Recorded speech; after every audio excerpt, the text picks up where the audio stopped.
Sebelum saya masuk pada pemberitaan firman Tuhan, ada sesuatu yang saya sampaikan sama Ibu Ketua ya.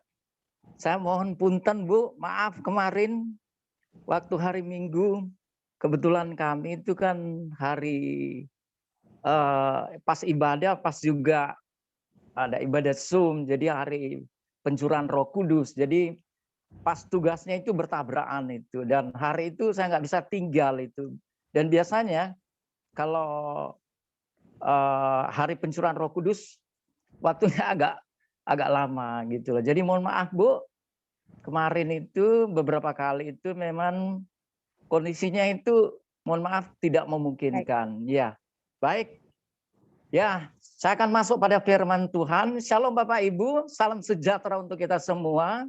Shalom. Ya, malam ini saya akan men-sharingkan satu bagian firman Tuhan.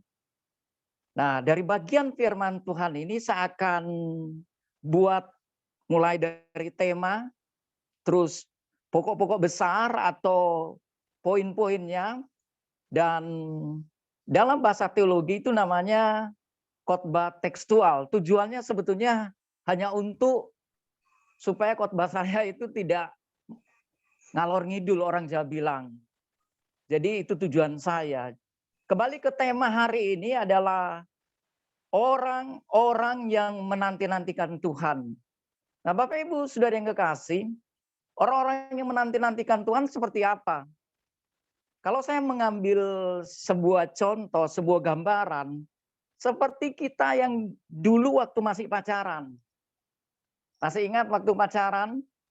Di mana kalau bisa setiap hari kita kepingin ketemu dengan kekasih kita, pujaan hati kita. Walaupun pada akhirnya ketika kita married, itu mungkin sudah jauh. Tetapi hari ini yang saya sampaikan bahwa secara alegoris, bahwa kita ini kan tunangan atau pengantin mempelainya Kristus. Secara alegoris ini saya agak sedikit memaksa. Tetapi kekristenan dalam pertumbuhannya seperti itu. Nah, sekarang kita masuk pada pembacaan firman Tuhan. Kita membaca firman Tuhan yang terambil di dalam Yesaya 40 ayat 27 hingga yang 31. Tetapi yang saya sharingkan hanya satu ayat yang terakhir. Saya bacakan buat Bapak Ibu Saudara. Mengapa engkau berkata demikian, hai Yakub, dan berkata begini, hai Israel, hidupmu tersembunyi dari Tuhan, dan hakku tidak diperhatikan Allahku. Tidakkah kau tahu dan tidak kau dengar?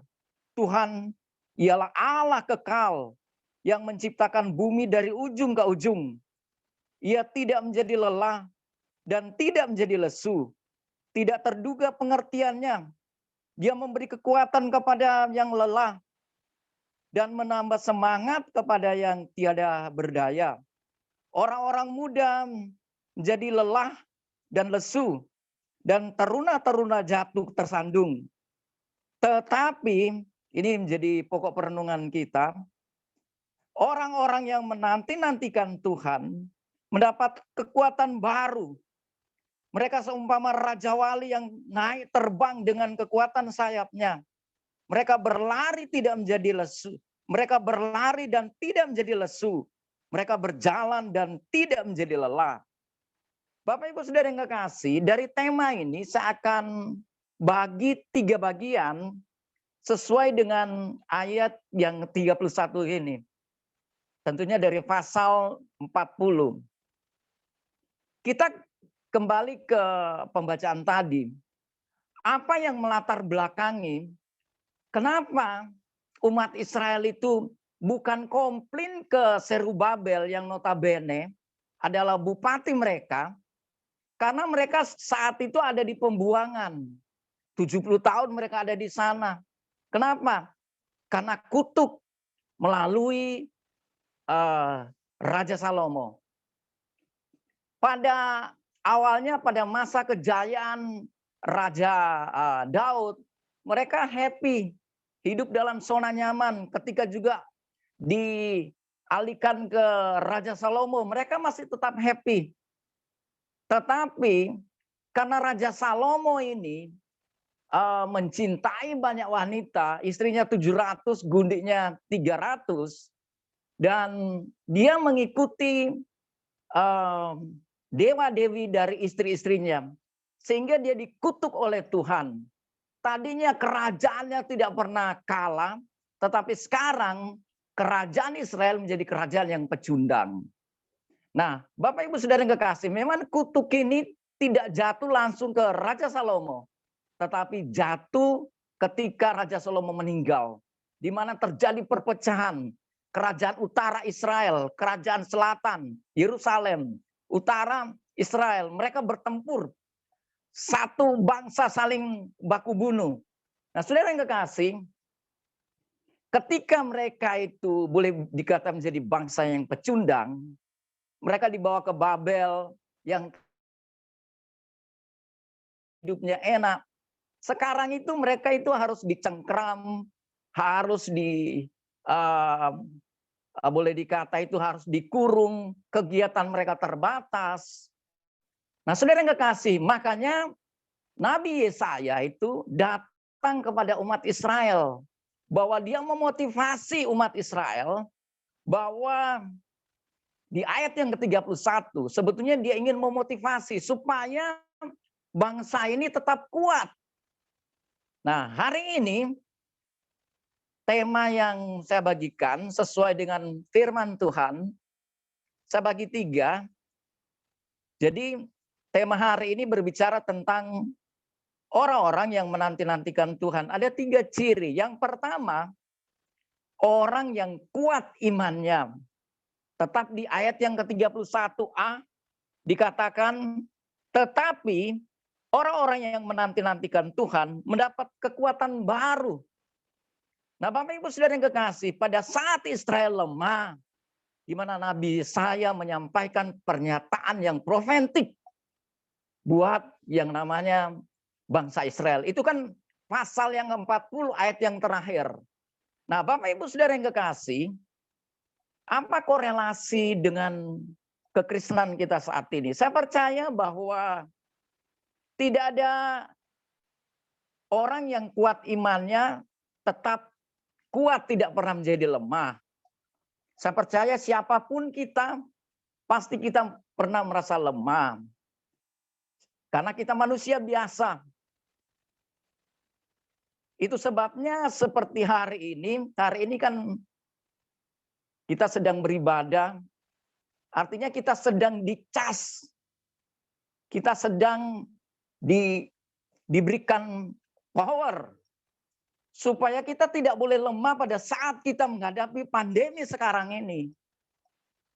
Caranya gimana? Kita baca firman Tuhan, kita doa, kita ibadah, kita persekutuan. Saya pastikan, sekalipun di depan kita ada persoalan-persoalan, kita tidak perlu takut dan lemah. Kenapa kita harus takut dan lemah? Karena kita memiliki iman, kita memiliki Allah yang hidup, yang luar biasa, yang kita percayai adalah Allah yang sanggup menolong kehidupan kita. Bapak Ibu Saudara yang kekasih, Bali, Bapak Ibu tahu bahwa di grup kita ini ada 2 teman saya yang baru bergabung dari Surabaya. Kemarin ada di Bali. Bali secara mata rohani, sebetulnya daerah ini daerah gelap. Nah, karena di tempat ini tempat penyembahan berhala. Dalam konteks iman Kristen ya. Saudara tahu kalau dalam tempat-tempat penyembahan berhala itu pasti sudah menyatu. Ada seks bebas, ada lesbian, ada homoseks, LGBT. Tidak sedikit hamba-hamba Tuhan yang di Bali yang jatuh. Itu hamba Tuhan loh Bapak Ibu. Nah, saya sebagai gembala tentunya itu mencari formulasi bagaimana caranya supaya saya tidak jatuh. Karena di Bali ini godaannya terlalu besar. Roma 1 ayat 16 dikatakan bahwa Injil ada kekuatan Allah. Kalau kita hamba Tuhan, pendeta, kita tidak pernah membaca firman Tuhan, itu sangat berbahaya hari-hari ini. Kenapa? Yang bisa memproteksi kita hari-hari ini hanya firman Tuhan. Kalau engkau menghadapi masalah, keluargamu tidak akan bisa menolong engkau. Baik orang tuamu, kakakmu, saudaramu. Yang bisa menolong kita hanya Tuhan kita Yesus. Tidak ada yang lain. Itu sebabnya bagaimana caranya? Baca firman. Baca firman setiap hari. Baca firman, baca firman, baca firman. Di gereja saya punya program, kita baca Kejadian sampai Wahyu. Kita baca dalam 1 tahun. Saya bilang kita di Bali kita harus diprotek dengan firman. Doa tidak cukup memprotek kita. Harus baca setiap hari. Dan puji Tuhan, istri saya ini kan dari latar belakang Muslim, tapi dia dari keturunan Jepang. Ketika dia menjadi Kristen, dia menjadi sungguh-sungguh. Sehingga Alkitab ini, dia telah membaca saking cintanya dengan Tuhan kurang lebih 17 kali, saudara yang kekasih. 1 tahun itu dia bisa membaca 2-3 kali. Sementara saya yang dari Kristen baru 8 kali. Karena hanya ini yang menjadi kekuatan kami. Tidak ada yang lain. Hanya firman Tuhan. Bapak Ibu bisa praktekkan di kota manapun Bapak Ibu. Pegang firman Tuhan. Tidak ada yang bisa menolong kita. Hanya Injil, firman Allah. Manusia terbatas menolong kita. Tapi Tuhan tidak pernah terbatas menolong kita. Apapun profesi kita. Mungkin hari-hari ini pada saat menghadapi pandemi. Banyak masalah yang kita hadapi. Engkau tetap berjalan pada rel kebenaran firman. Satu saat pertolongan Tuhan akan datang dalam hidup kita. Amin. Yang kedua,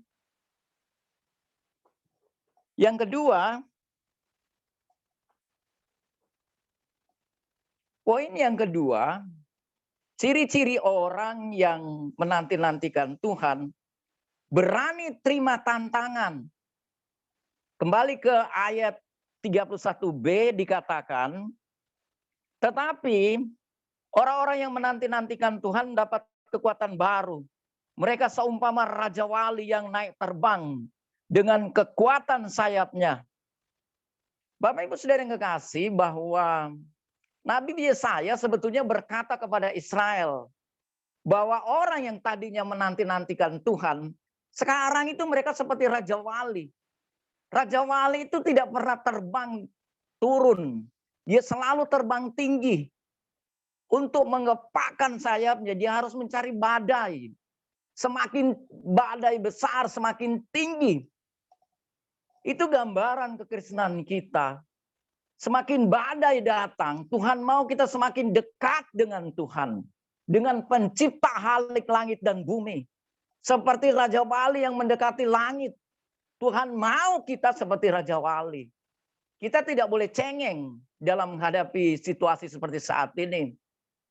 Kalau kita memiliki pegangan firman Tuhan, COVID, kalau kita dengar setiap hari, wow, rasanya itu kita keluar itu nggak berani sekarang.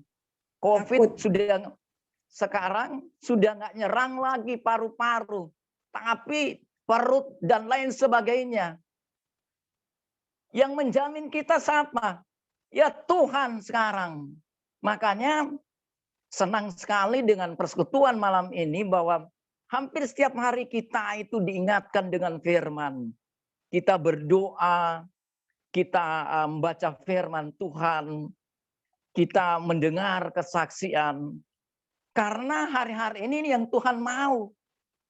Bahwa tidak ada cara lain. Berkat Tuhan yang menjadikan kita kaya. Susah payah tidak akan menambahinya.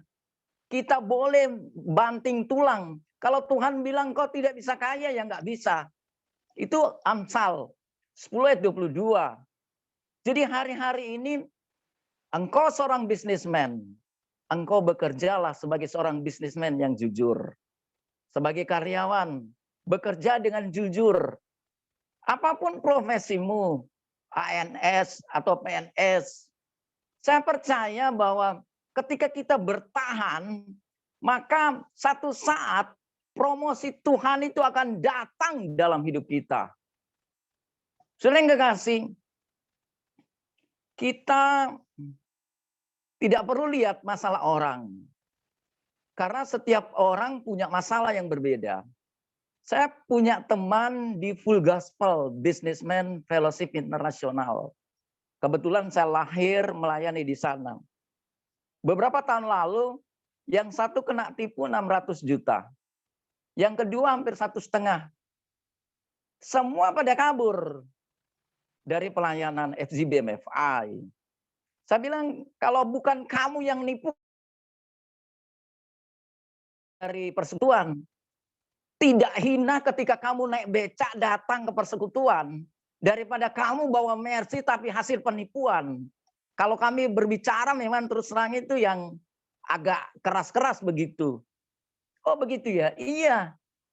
Kalau engkau ditipu hari ini, memang Tuhan izinkan supaya memproses kita, supaya kita akan lebih baik secara karakter kita, hubungan kita dengan Tuhan. Kadang-kala manusia itu perlu dikasih cemeti, perlu dikasih persoalan. Tetapi kalau kita memiliki konsep yang benar, kita berani terima tantangan, kita bertobat, kita bekerja baik-baik, sekalipun hari-hari ini kita di bawah titik nadir, kita katakan bersama Yesus lakukan perkara ya, dahsyat ajaib. Saya akan bekerja, saya akan melakukan bagian saya. Nanti Tuhan yang melakukan bagiannya. Kesaksian teman saya sebutin namanya karena menurut saya hebat orang ini. Namanya Darman Tambunan, ada di grup. Sebelum pandemi dia kena 1,8 miliar. Pada awalnya dia juga share ke saya, wah saya malu ke Full Gospel Pak Medi. Saya bilang kamu nggak nipu. Kecuali kalau kamu yang nipu, kamu malu ke sana. Gitu ya. Sampai sekarang tetap ke persekutuan, bahkan di tengah kesulitan, dia membiayai anak-anak didik dari Papua. Saya bilang, wah luar biasa. Saudara kalau ke Bali, mendengar yang namanya Toko Krishna. Itu sekarang tutup padahal omsetnya miliar. Teman saya itu masukin barang ke Toko Krishna. Kenapa? Karena para wisata di Bali tutup semua. Boleh dikata yang namanya Kabupaten Badung sekarang jadi kere ini. Karena tidak ada income sama sekali. Tapi kami di Bali berusaha survive. Kami andalkan Tuhan. Kami tidak mau menyimpang ke kanan dan ke kiri. Tapi kami terus berjalan sesuai dengan firman Tuhan. Kalau soal berkat, Tuhan kapan datangkan dalam hidup kita. Bagi Tuhan tidak ada barang mustahil. Kecil bagi Tuhan. Kalau kita bekerja, gampang Tuhan mempromosikan kita. Itu janji Tuhan, aku mengangkat engkau bukan jadi ekor tetapi kepala. Bahkan engkau terus naik selama engkau mendengar firman Tuhan dengan baik. Itu janji Tuhan dalam hidup kita. Makanya di saat pandemi, mau tidak mau, bahwa kita harus berani terima tantangan, tetapi tidak ngawur loh. Artinya ketika kita bekerja, tetap bekerja sesuai dengan bagian kita, protokol kesehatan, kita harus tetap mengikuti aturan pemerintah. Saya percaya bahwa tidak begitu lama, kalau engkau sedang menghadapi masalah, Tuhan akan mendatangkan mujizat dalam hidup saudara. Yang ketiga, orang-orang yang menantikan Tuhan, ciri yang ketiga, yang terakhir, orang yang tidak mudah menyerah. Kembali ke ayat yang ke-31 tadi, saya bacakan semua. Tetapi orang-orang yang menanti-nantikan Tuhan mendapat kekuatan baru. Mereka seumpama raja wali yang naik terbang dengan kekuatan sayapnya. Mereka berlari dan tidak menjadi lesu. Mereka berjalan dan tidak menjadi lelah. Yang ketiga, ciri orang yang menanti-nantikan Tuhan adalah orang yang tidak mudah menyerah. Kata-kata profetik dari Nabi Yesaya ini memotivasi semangat dari umat Israel. Makanya ayat yang disampaikan oleh Nabi Yesaya itu satu ayat terakhir. Itu ayat pamungkas untuk mendorong umat Israel. Nah, bagaimana dengan kita hari-hari ini? Pada saat pandemi. Ayo, apakah kita menyerah? Seperti lagunya Titik Puspa.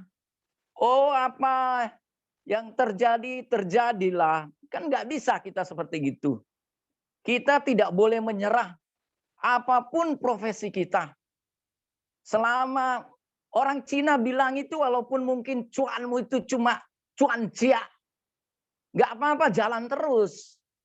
Kenapa? Cuan cia ini bisa jadi cuan gede. Selama hidupmu benar, maka engkau akan diberkati oleh Tuhan. Percaya. Asalkan jangan mudah menyerah. Jangan cengeng. Jangan ketika ada masalah yang pertama yang dicari orang tuanya. Yang kedua yang dicari kakaknya, adiknya, keluarganya. Kita tidak boleh seperti itu. Yang kita cari adalah Tuhan kita sendiri. Pertolongan Tuhan itu dia punya otoritas untuk menolong kita. Kita tidak bisa mengintervensi Tuhan. Dia punya kuasa sendiri untuk mencurahkan berkat dalam hidup kita. Yang Tuhan mau, kerendahan hatimu, buka hatimu, berjalan sesuai dengan firman. Saya percaya ketika kita bekerja, berbisnis, mungkin yang ada yang guru, yang dosen, yang ASN atau yang PNS, Tuhan akan, yang saya katakan tadi, Tuhan pasti akan mempromosikan kita. Saya tutup dengan kesaksian. Sudah tahu bahwa kami melayani kurang lebih 15 tahun, dalam pengembalaan 10 tahun. Ketika saya melayani, saya dari gereja besar. Di gereja besar kami sikut-sikutan. Saya dibatasi. Sehingga ketika melayani, mau pindah, pendetanya bilang, jangan kamu pindah. Saya gaji kamu. 10 tahun lalu, saya sudah digaji 5 juta. Saya bilang, saya ingin melayani, Pak. Terus gimana? Saya pindah sinode. Nah, saudara yang kekasih, ketika saya melayani, kami hanya modal semangat. Jadi ketika melayani, beli alat musik sendiri, mulai dari keyboard, bass, drum, LCD, proyektor, terus ya segala sesuatu untuk fasilitas di gereja. Dan puji Tuhan, saya punya bos di Bali, pemilik Puri Saron Hotel. Pemilik Puri Saron Hotel ini dari latar belakang Hindu, tinggal di panti asuhan, tapi dia diberkati Tuhan, sekarang ada 7 hotel. Dan salah satu hotel, ruangannya kita pakai untuk beribadah. Nah, Bapak Ibu, tapi ketika beribadah saya tetap bayar. Karena melayani harus bayar harga. Prinsipnya kita, kalau kita mau diberkati harus bayar harga. Ada banyak orang kepingin diberkati tapi nggak mau bayar harga. Banyak orang kepingin menuai tapi nggak pernah menabur di ladang Tuhan. Tuhan mau kita harus lakukan hukum Tuhan. Kalau kita mau diberkati, lakukan hukum Tuhan. Kalau kita tidak melakukan hukum Tuhan, hukum firman itu tidak akan berlaku bagi kita. Sekalipun kita akan berdoa jungkir balik. Firman ini bekerja sesuai dengan respon dan tindakan kita. Kalau kita tidak pernah merespon firman ini, maka firman ini tidak akan bekerja. Ini kan hukum Tuhan. Makanya saya kadang tertawa orang minta didoakan supaya diberkati. Saya bilang, kamu pernah menabur enggak? Kamu pernah memberikan sesuatu untuk Tuhan, apakah pikiran, tenagamu, melayani Tuhan, tidak selalu kamu harus berkhotbah. Saya bilang, saya melayani Tuhan, itu dari yang namanya jemput orang, jemput hamba Tuhan, menjadi asar, menjadi kolektan, baca pengumuman bertahun-tahun di gereja yang besar. Makanya Ibu Diana, saya soal pelayanan mau jadi tukang pel pun itu karena saya kalau melayani, prinsipnya begini. Ketika saya melayani, yang saya ingat Tuhan, yang saya layani raja di atas segala raja. Kan ada orang misalnya kalau menyapu gereja atau pastorin, ketika dia berpikir saya kok babu, ya pikiranmu babu. Tapi ketika kita berpikir saya ini melayani raja di atas segala raja, maka itu Tuhan akan mendatangkan berkat dalam hidup saudara. Di gereja saya ini mulai main musik, terus khotbah, main musik, megang LCD, kadang megang soundman, bersihin gereja, jemput jemaat. Saya bisa all round dalam pelayanan. Jemaat nggak mau, saya yang mau sendiri. Kenapa? Saya berpikir saya yang diberkati Tuhan. Jadi selama 10 tahun, tapi tidak gampang memang. Melayani kalau hanya modal semangat berat. Puji Tuhan, ketika kami ke Bali dulu itu kan memang, jadi rumah istri saya yang di Surabaya dijual 2. Kebetulan yang beli teman kami disuruh cepat-cepat ayo ke Bali. Ternyata karena dia tahu kami butuh, dia beli dengan harga yang murah. Nah, 15 tahun kemudian, itu loh pertolongan Tuhan. 15 tahun lalu ketika itu terjadi transaksi, dia tidak mau ke notaris. 15 tahun kemudian itu rumah itu laku dengan harga berlipat kali ganda. Sementara kami di Bali Bapak Ibu tahu, rumahnya ratusan juta, tanahnya aja ratusan juta. Kami tinggal dari kontrakan, nggak bisa bayar kontrakan, hanya tinggal di kos-kosan. Nah, 2019 di mana kami itu dalam masa titik nadir, saya bilang. Boleh dikata itu taruhan iman itu. Kenapa? Orang China bilang itu duitnya itu tinggal laktiau, tinggal 6 juta. Sementara bayar kos-kosan 1.250.000, makan di luar kami berdua 3 juta setiap bulan. 6 juta itu dalam 1 bulan lebih pasti habis. Sering kekasih, tidak ada income, tinggal di kos-kosan yang ya rumahnya seperti kapal pecah. Bayangkan barang dari Surabaya itu 1 truk masuk di kos-kosan, saudara bisa bayangkan. Satu ketika ada jemaat membawa temannya, ditunjukin ini rumah pendeta saya. Ini kayak kapal pecah ya. Aduh, saya bilang nggak apa-apa sih, memang kami tidak ada rumah.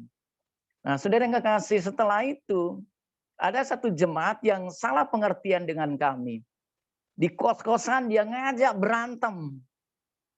Aduh, saya bilang ini kok tambah berat ya, duit sudah tidak ada, jemaat yang ngajak berantem. Terus setelah itu kami harus diusir lagi dari kos-kosan. Wow, padahal waktu itu pandemi pertama, lockdown pertama. Kami pindah ke mana? Kami sudah di warning, Pak Medi harus pindah. Wow, kami pindah ke mana? Orang Cina bilang kami itu Mei Chen, tidak ada duit ini. Nah, saudara yang kekasih, itulah kelebihan istri kita, bahwa istri yang baik, istri yang menjadi penolong yang sepadan. Tidak ada kerjaan kami lagi, karena sudah pandemi. Yang kami kerjakan hanya baca firman, baca firman, baca firman.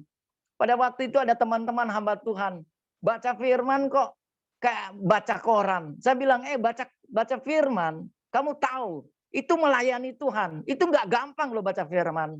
Kamu pernah baca firman nggak? Saya bilang, Kejadian Wahyu kamu pernah nggak? Saudara yang kekasih, istri saya diberi hikmat oleh Tuhan. Ketika kami diusir, kami diberi tempo. Kami beribadah, tiba-tiba datang lagi pengacara di gereja. Aduh, gimana, sudah tidak ada uang, pengacara datang ngajak ribut lagi. Tetapi itu loh cara Tuhan. Dia mengajak bernegosiasi, ternyata rumah yang di Surabaya yang dijual 15 tahun lalu. Si pembeli ketiga, orang ketiga ingin negosiasi karena rumahnya belum lunas. Awalnya orang kedua memberi kami hanya nilai 10 juta. Tapi istri saya tetap bertahan, naik terus 50 juta, 80, 150, sampai 200 juta. Nah, saudara yang kekasih, akhirnya kami ke Surabaya itu pas hari Nyepi tahun 2020. Kami datang, itu juga mujizat Tuhan. Ketika masuk ke notaris, ada dua pengacara. Mereka tidak mempersilahkan kami ketemu dengan notaris. Mereka ngancam, saya tidak membawa berkas-berkas, saya lupa yang asli, KTP, KK. Otomatis kalau di notaris nggak mungkin itu mau transaksi. Nah, kami coba masuk. Ternyata notarisnya itu kenal sama papi istri saya. Papi istri saya orang Jepang, orangnya baik. Dia bilang, sudah bayar mereka. Sekarang cepat ke bank. Jadi hari itu pada saat pandemi, pada saat semua toko besar, toko kecil, sampai toko kaki lima meminta pertolongan, kami diberikan Tuhan itu ratusan juta. Tapi saya bilang itu jerih lelah kami melayani Tuhan. Kami pulang ke Bali, tapi kami pulang tidak dalam keadaan happy. Kenapa? Karena belum ada rumah. Sementara kami sudah diusir. Nah, Bapak Ibu Saudara yang kekasih, kami mencari sana sini hanya ketemulah rumah yang harga tadinya 400 juta, kami hanya bayar 150 juta. Notarisnya juga agak bingung, notarisnya Bali. Kok bisa? Dipikir ada manipulasi. Saya bilang enggak. Ini berkat Tuhan. Saya bilang saya ini pendeta. Oh iya. Soalnya aneh, NJOP-nya aja 300 juta. Sementara rumahnya tipe 45. Tapi kok bisa bayar 150 juta? Saya nggak tahu. Saya bilang ini mujizat Tuhan. Akhirnya dia bilang bahwa adik saya nikah sama orang Kristen. Ya puji Tuhan, baru Pak Notaris tahu bahwa ini mujizat dari Tuhan. Jadi saudara yang kekasih, ternyata ketika kita melayani, semua Tuhan perhitungkan. Pada saat kami sudah boleh dikata di bawah titik nadir, boleh dikata sudah terkapar, tak berdaya, pertolongan Tuhan itu datang. Makanya di poin yang ketiga saya bilang, jangan mudah menyerah. Kalau engkau ada masalah, jangan engkau sharing ke orang lain. Lebih baik engkau sharing ke hamba Tuhan. Orang yang rohaninya lebih kuat. Supaya engkau tidak jadi lemah. Supaya engkau tetap kuat di dalam Tuhan. Jadi hari ini demikian firman Tuhan. Kesimpulannya bahwa orang-orang yang menanti-nantikan Tuhan ada 3 ciri. Yang pertama, orang yang kuat imannya. Yang kedua, orang yang berani tantangan. Yang ketiga, orang yang tidak mudah menyerah. Kita berdoa. Bapa dalam nama Yesus, Bapa Roh Kudus.